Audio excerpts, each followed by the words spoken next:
Tu recherches des enceintes pour PC pour upgrader le son quand tu vas jouer à des jeux vidéo, regarder des films ou encore faire du montage? Et bah c'est ce que propose Vulcano avec des enceintes de 80 watts proposant différentes connectivités comme le Bluetooth, l'USB et encore l'optique. Et tu pourras même brancher un subwoofer dessus. C'est pas incroyable? Une paire d'enceintes haute fidélité pour pas très cher. Mais avant Manglo, tu peux tenter de les gagner en participant à ce concours. C'est très simple. Il te suffit de mettre ton avis sur la vidéo dans les commentaires et de rajouter entre parenthèses le nom de l'enceinte, un Vulcano D4. Comme ça je saurai qui veut participer, parce qu'il y en a ils vont mettre des commentaires mais ils ont pas forcément envie de participer, tu vois. Bon allez mon Claude, c'est parti pour l'unboxing mon Claude. Alors qu'est-ce qu'on a à l'intérieur? Nous avons bien évidemment les haut-parleurs, la télécommande, le manuel d'utilisation, deux câbles de connexion pour les deux haut-parleurs, le câble jack 3,5 mm, le câble USB et l'adaptateur secteur. Alors on a un design tout en plastique de couleur noir mat, j'aurais aimé coloris genre blanc avec les grilles d'acoustique gris, ça aurait été stylé je trouve. Moi esthétiquement parlant, je suis pas extrêmement fan,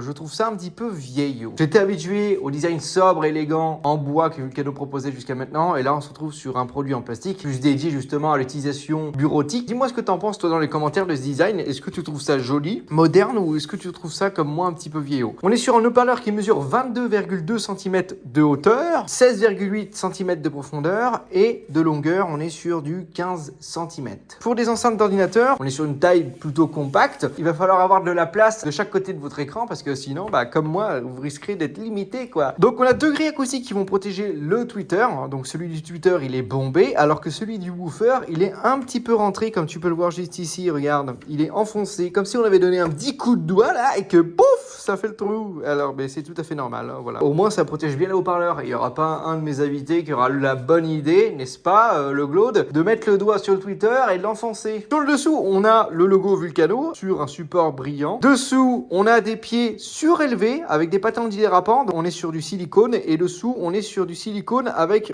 comme tu peux le voir juste ici, c'est un petit peu râpeux pour éviter que justement que déjà que le son se répartisse sur le meuble à laquelle elle est posée et également pour éviter que ça glisse. Et comme tu peux le voir, les pieds qui sont à l'avant sont plus élevés que celui à l'arrière, ce qui va permettre quoi? De surélever l'enceinte. Par exemple, quand vous allez être assis, ça sera pas au niveau de tes oreilles le haut-parleur. Bah oui, parce que le bureau il est en bas, sinon tu aurais ta tête comme un chien posé sur le bureau. Cette méthode permet d'avoir le son dirigé en hauteur pour que ça arrive jusqu'à nos petites oreilles. Bon, un truc qui pourra vous paraître moche, c'est cette petite séparation qu'on voit tout au long de l'enceinte, mais l'avantage c'est comme tu peux le voir, on a des vis, donc l'enceinte est démontable. Donc qu'est-ce qu'on retrouve à l'arrière? Regardez, sur les deux enceintes, comme tu peux voir, l'enceinte actif et l'enceinte passif, on n'a pas du tout la même chose. Donc sur les deux, on retrouve un évent basse réflexe situé à l'arrière, en hauteur, le port jack in pour pouvoir la connecter à l'enceinte mère. Comme tu peux le voir, nous avons différentes connectivités. Alors, nous avons les différents potards, celui pour le volume, avec des crans, comme tu peux le voir, alors que là, on est sur quelque chose qui est limité. On a le bouton power et celui pour choisir les différentes sources. Et d'ailleurs, on a une petite LED qui va nous indiquer en bleu le Bluetooth, en blanc l'optique, jaune l'auxiliaire, en rouge l'USB et également en rouge quand c'est éteint, quoi. On a également un port pour brancher un subwoofer, donc ça, c'est intéressant. Parce que si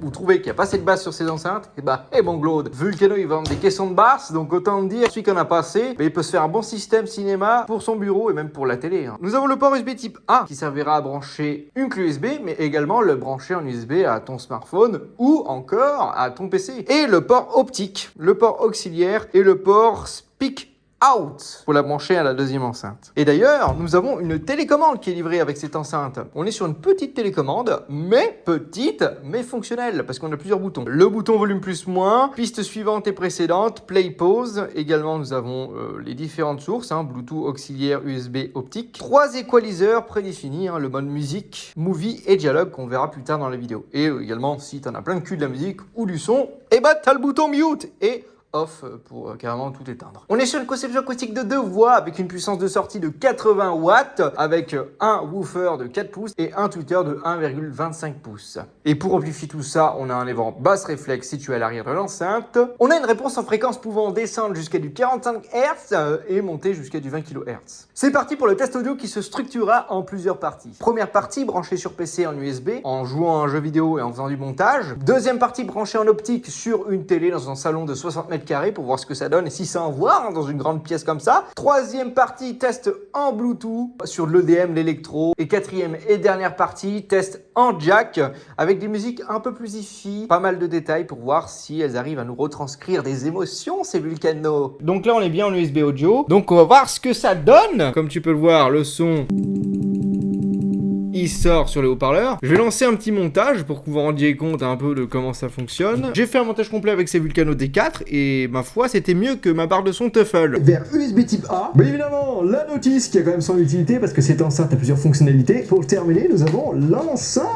On a une bonne séparation entre les aigus et les graves. Je peux plus facilement régler les petites musiques de fond. Là, regardez, il y a les petites musiques. T'entends ? J'arriverai à régler les différents bruitages et musiques de fond que j'utilise pour mes vidéos avec ces Vulcano. Donc j'aurai plus besoin de mettre mon casque. Au niveau des equalizers, j'utilise le mode musique. Le problème du mode movie, c'est qu'il va augmenter trop les aigus et il y aura une sorte de réverbération. C'est bien pour les films, mais pour faire du montage vidéo, voilà, ça a tendance à trop dénaturer le son. Pour la démocratie! On est sur Red Diver, mon Claude. Là, je suis en mode musique avec les Vulcano D4, explosion. Ta scie appelle à l'aide. Ah ouais? Tu es le seul qui peut la sauver. Ah bah écoute mon pote, t'inquiète pas, je vais sauver la démocratie. Donc déjà, si je mets en mode movie... Ouais, bah c'est un peu moins bien.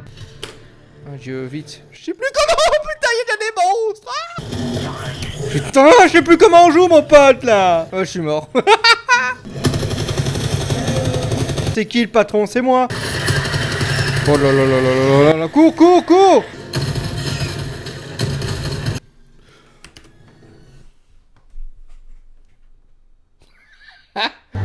Bonne musique.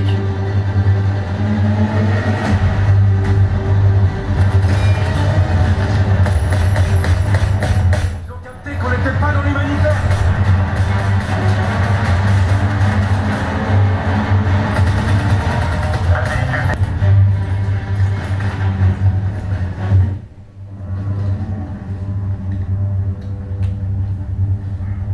En position.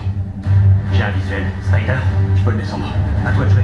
Larmandi, le nouveau président du groupe M6RTL, tient à être en tête de farandole. Il passe, voilà, la comptabilité, 3 personnes s'accrochent à la farandole. On descend maintenant. Mais c'est un rituel qui est extraordinaire. Eh bien, bravo Laurent. Dès demain matin, des perturbations beaucoup plus importantes vont éclater sur la côte aquitaine. Prudence, Météo France, à coup sûr, cette fois-ci, devrait émettre des... Les dialogues sont plutôt compréhensibles. Là, on était sur une scène d'action avec pas mal d'explosions, des dialogues en même temps. Et tu vois, on arrivait bien à percevoir les dialogues. Et ça, c'est grâce au mode cinéma. Parce que sur certaines enceintes, eh ben, on est obligé de monter ou baisser le son. Et là, ça reste à un bon niveau. C'est là où va intervenir le mode movie. Parce qu'il va augmenter les médiums, donc les voix. Ce qui va faire en sorte que ça va un peu plus se détacher du reste comparé au mode musique où c'est plat. J'aurais pas un effet surround mais une sorte de spatialisation. On aura une meilleure immersion sonore avec le mode movie que le mode musique. Là où ça va être moins bien, c'est par exemple si vous voulez ressentir des basses, des explosions, on les ressent, il y a de l'impact, mais pas autant que par exemple les Vulcano Arc A5. C'est pour ça que tu as la possibilité de brancher un subwoofer sur les enceintes Vulcano. On est sur une pièce qui fait 50 mètres carrés. Donc vous pouvez voir qu'on arrive largement à sonoriser cette pièce en termes de film. Même s'il n'y a pas le codec Dolby Audio ou DTX, bah ça fait le taf quoi. Tu peux très bien les utiliser pour écouter de la musique que pour regarder des films. Le mode dialogue est plutôt pas mal parce qu'en fait il va encore plus monter les médiums. Il baisse les basses, mais j'aurais aimé qu'il baisse un peu plus quand même les basses parce que il n'y a pas grande différence. Il y a des enceintes où tu ressens vraiment le mode dialogue. Cette paire d'enceintes est équipée du Bluetooth 5.0. Il y a 9 mètres de portée entre le smartphone et les enceintes, ce qui m'en faut pas mal hein, pour des enceintes d'intérieur. Et d'ailleurs on est sur du Bluetooth multipoint. Tu pourras connecter plusieurs smartphones sur la même paire d'enceintes. Donc là mon Claude, on est sur une pièce qui fait environ 70 mètres carrés. Là j'ai mis dans ma cuisine au bord d'un mur et je vais vous expliquer pourquoi, pour laquelle raison j'ai fait ça. Parce que bien souvent ces enceintes sont situées au bord du mur pour que les basses puissent se répercuter sur le mur pour avoir une meilleure profondeur, une meilleure rondeur. Mais après on va les monter sur le bar pour voir la différence. Là on va faire péter les watts. Ça fait peur. Un Joe mon Claude, ça fait péter les watts. 90%.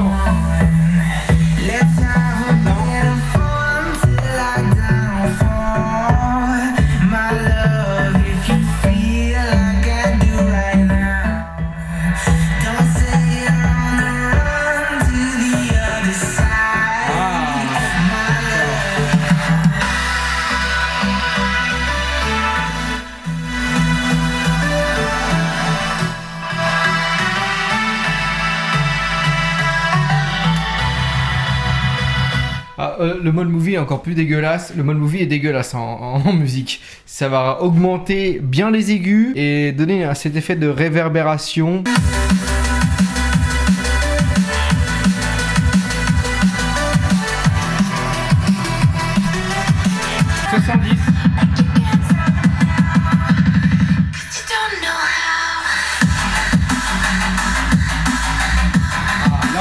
On a du bon punch, mon Claude, là.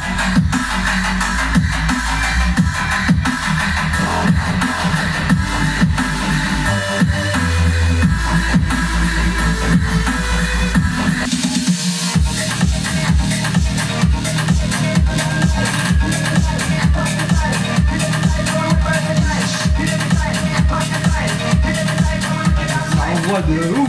Vu que le câble est long, bah tu peux mettre une enceinte de chaque côté là. C'est quoi? On va les mettre de l'autre côté. On va voir ce que ça donne. Regarde ça, mon Claude. C'est pas magnifique? On va s'éloigner un petit peu plus du bordel. Qu'est-ce que t'en penses, Boubouille? Oh, comment il va le chien? Allez, viens. Sinon, tu vas avoir mal aux oreilles. C'est ça que tu veux, hein? Coupe. Allez, viens. On va dehors. Voilà. Au moins, le chien, il est tranquille au bilou dehors. Là, je suis à 100%.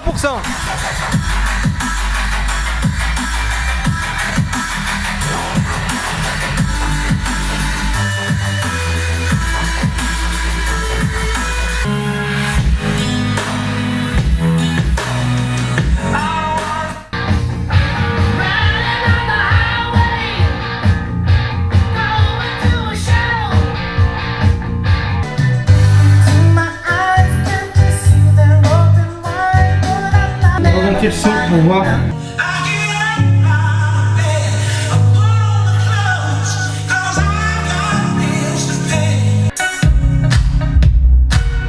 Pas mal.